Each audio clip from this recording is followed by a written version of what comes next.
Hi, this is Beth Essington. We're going to learn how to do a treble crochet stitch.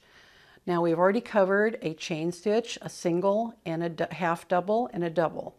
Now when you're going to do a treble stitch, you're going to chain 3 at the end of your row that you've just finished.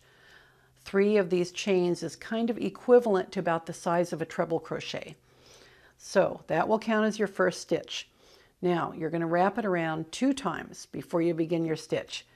And you're going to go into the little chain link that you made that's always at the top of your rows, and you go ahead and you're going to pull it through. Now you're going to have 4 on your hook. So you're going to pull through 2. Now you have 3 left. Wrap around and pull through 2.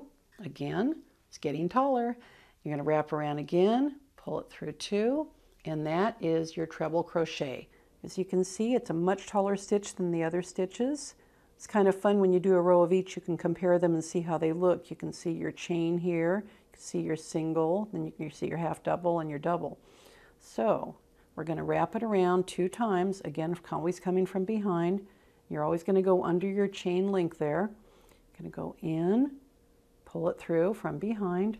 You've got 4 on your hook, wrap around and pull it through 2, wrap around again, pull it through 2, and wrap around again and pull it through 2. And that is it. You go around again, you wrap it around 2 times, push it through here, go ahead, bring it around from behind. Now you have again 4 on your hook, pull it through 2, bring it from behind, pull through 2, bring from behind again, and your last 2. And that's your treble crochet.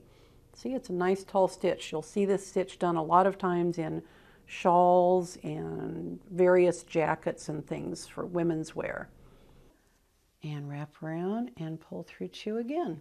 And that is your treble crochet.